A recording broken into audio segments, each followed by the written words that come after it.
بسم اللہ الرحمن الرحیم۔ گمنام ہیرو کے معزز ناظرین السلام علیکم۔ دوستو لائک ضرور کر دیا کریں، شکریہ۔ آئیے چلتے ہیں کہانی کی طرف۔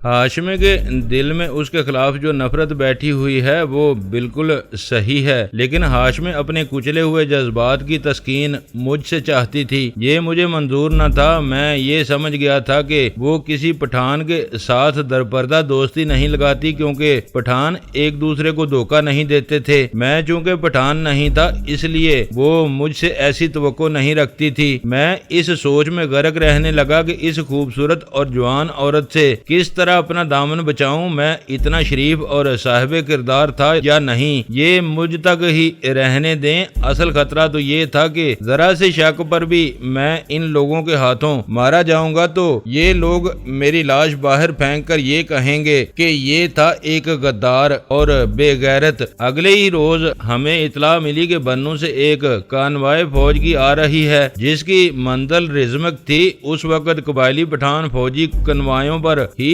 حملے کیا کرتے تھے۔ ہفتے میں ایک یا دو کانوائے گزرا کرتی تھیں۔ اس میں کم و بیش 100 گاڑیاں ہوتی تھیں، خچر گاڑیاں بھی ہوتی تھیں اور پیدل فوجی بھی ہوتے تھے۔ موٹر گاڑیوں اور خچر گاڑیوں میں راشن، ایمونیشن اور دیگر فوجی سامان ہوتا تھا۔ خچروں پر بھی ایمونیشن وغیرہ لدا ہوتا تھا۔ سڑک پہاڑوں کے درمیان سے بل کھاتی گزرتی تھی۔ بنوں سے رزمک تک بے انداز فوجی دستے پہاڑوں پر چڑھا دیے جاتے تھے جو کانوائے کی حفاظت کرتے تھے۔ پٹھان اتنے زیادہ حفاظتی انتظامات کے باوجود کانوائے پر فائرنگ کرتے تھے، لیکن وہ فوج کی طرح ٹولیوں میں نہیں ہوتے تھے۔ اکیلا پٹھان ان فوجی دستوں سے نظر بچا کر جو پہاڑیوں پر پھیلے ہوئے تھے کسی موزوں جگہ پوزیشن لے کر بیٹھ جاتا تھا۔ وہ سڑک کے قریب نہیں آ سکتا تھا، اسے دور سے فائرنگ کرنی ہوتی تھی۔ وہ 1 یا 2 گولیاں ہی فائر کر سکتا تھا، کیونکہ پہلی گولی سے ہی اس کی پوزیشن کی نشاندہی ہو جاتی تھی اور اس پر مشین گنوں کی بچھاڑیں فائر ہونے لگتی تھیں جو اس کے ارد گرد خاصے رقبے کو زاد میں لے لیتی تھیں۔ پٹھان کو آگ کی اس بارش میں سے نکلنا ہوتا تھا۔ میں آپ کو اس وقت کی داستان سنا رہا ہوں جب فوجی دنیا میں ابھی گوریلا جنگ رائج نہیں ہوئی تھی، لیکن پٹھان گوریلا جنگ کے ماہر تھے۔ وہ صحیح معنوں میں جان اپنی ہتھیلی پر رکھتے تھے۔ یہ مہارت اور شجاعت پٹھانوں میں ہی تھی کہ وہ حفاظتی دستوں کی پوزیشنوں میں سے پیٹ کے بل رینگتے اور چھپتے چھپاتے گزر جایا کرتے تھے۔ اس وقت کے فوجیوں میں پٹھان ایک دہشت کا نام تھا۔ اس روز جو کانوائے آ رہی تھی، اس میں سامان تو بے شمار آ رہا تھا، لیکن کشش والی اصل چیز لاکھوں روپوں کی وہ تنخواہ تھی جو فوجیوں کے لیے جا رہی تھی۔ یہ معلوم نہیں تھا کہ یہ خزانہ کسی موٹر گاڑی میں ہوگا یا خچر گاڑی میں۔ مجھے میرے ملک نے بلایا۔ جب میں وہاں پہنچا تو وہاں کم و بیش 100 قبائلی پٹھان جمع تھے۔ خانو لالا ملک گل بخت خان نے مجھے کہا، ہمارے آدمیوں کو اچھی طرح معلوم ہے کہ انہیں کیا کرنا ہے۔ تم نئے آدمی ہو، اس کام کو بھی سمجھ لو، لیکن یہ کام تمہیں اس جگہ جا کر ہی سمجھ آئے گا۔ تم بہت بہادر اور دلیر آدمی ہو، تمہیں کچھ بتانے کی ضرورت نہیں۔ گل بخت خان نے 2 آدمیوں کو میرے ساتھ کر دیا اور کہنے لگا کہ یہ تمہیں اس جگہ لے جائیں گے جہاں تم اپنی محفوظ جگہ دیکھ کر کانوائے پر فائرنگ کرو گے۔ اس نے یہ بھی کہا کہ یہ خیال رکھنا کہ گولی اس وقت چلانا جب تمہیں یقین ہو جائے کہ گولی ضائع نہیں ہوگی۔ ایک گولی کا مطلب ہوتا ہے انگریزوں کا 1 فوجی یا 1 گھوڑا یا 1 خچر۔ میں بالکل خاموش رہا اور گل بخت خان سے ہاتھ ملا کر اور رائفل اپنے کندھے سے لٹکا کر 2 قبائلی پٹھانوں کے ساتھ چل پڑا۔ ابھی صبح طلوع نہیں ہوئی تھی۔ ہم گپ شپ لگاتے یوں چلے جا رہے تھے جیسے میلے پر جا رہے ہوں۔ سورج نکلنے تک ہم اس جگہ پہنچ گئے جہاں سے ہمیں سڑک دور قریباً 1000 گز نیچے نظر آ رہی تھی۔ میرے ساتھیوں نے مجھے بتانا شروع کر دیا کہ کانوائے پر فائرنگ کس طرح کی جاتی ہے۔ وہ ابھی مجھے بتا ہی رہے تھے کہ ہم نے دور ایک فوجی دستہ دیکھا جو پہاڑی کے اوپر جا رہا تھا۔ یہ وہ حفاظتی دستے تھے جنہیں کانوائے کی حفاظت کرنی تھی۔ انہیں پہاڑیوں کی چوٹیوں پر پتھر اکٹھے کر کے پکٹ بنانی تھی۔ میرے ساتھیوں نے کہا کہ اب اپنے آپ کو چھپا چھپا کر رکھو، ہمیں اب ان فوجیوں کے درمیان رہ کر اپنے آپ کو ان سے چھپانا تھا۔ میں نے پہاڑی اور اس کے خد و خال کا جائزہ لیا اور ایسی جگہ کی تلاش کرنے لگا جو سڑک کے قریب ہو اور وہاں سڑک کا موڑ ہو۔ اس کے ساتھ ہی ان فوجیوں سے بچنا تھا جو پہاڑیوں پر پھیلتے جا رہے تھے۔ اس علاقے میں یہ سہولت حاصل تھی کہ پہاڑیوں پر جھاڑیاں بھی تھیں، ہم تینوں اکٹھے نہیں رہ سکتے تھے۔ دیکھو خانو لالا، میرے ایک ساتھی نے مجھے کہا، ہم ایک دوسرے سے جدا ہو جائیں گے، ہمیں اپنا کام اکیلے اکیلے کرنا ہے۔ یہ خیال رکھنا کہ تم اکیلے خزانہ نہیں لوٹ سکو گے، تمہیں صرف اتنا کرنا ہے کہ جو فوجی گاڑیاں یا پھر خچر یا گھوڑا تمہاری شست میں آ جائے اس پر گولی چلانی ہے، لیکن دوسری گولی دوسری جگہ سے چلانی ہے۔ ضروری نہیں کہ خزانہ یا کچھ فوجی سامان ہمارے ہاتھ آ جائے، اس کام کے لیے ہمارے آدمی کہیں اور موجود ہیں۔ وہ ٹھیک کہہ رہا تھا۔ پٹھان ایسی کارروائی نہیں کر سکتے تھے کہ کسی مقام پر کانوائے کو روک لیتے اور اس پر حملہ کر کے اسے لوٹ لے جاتے۔ ان کا گولی چلانے سے مقصد یہ ہوتا تھا کہ وہ انگریزوں کو یاد دلاتے تھے کہ یہ ملک ہمارا ہے، انگریز کا نہیں۔ ہر کانوائے میں 3-4 فوجیوں اور 3-4 خچروں کو گولی کا نشانہ بنا کر پٹھان انگریزوں کو ذہن نشین کرا دیتے تھے کہ اس کی حکومت چھاؤنیوں کے اندر قید ہے۔ میرے یہ 2 ساتھی جب مجھ سے الگ ہو کر چلے گئے تو مجھے یوں محسوس ہونے لگا جیسے میں وہ قانون نہیں ہوں جس کے ہاتھوں معلوم نہیں کتنے انسان قتل ہو چکے ہیں اور کتنے گناہ اس کے حساب میں لکھے گئے ہیں۔ مجھے ایسے محسوس ہونے لگا جیسے میرا جسم بھی بدل گیا ہے اور روح بھی، اور میں اس سرزمین کا محافظ ہوں جس کی آبرو پر نہ جانے کتنے ہزار یا کتنے لاکھ مسلمان اپنی جانیں قربان کر چکے ہیں۔ میں غلامی میں پیدا ہوا تھا، میں انگریزوں کو آسمان سے اتری مخلوق سمجھا کرتا تھا اور مجھے بتایا بھی یہی گیا تھا کہ حکومت کرنے کا حق صرف انگریز کو حاصل ہے اور انگریز قوم بادشاہی کرنے کے لیے پیدا ہوئی ہے۔ مگر اب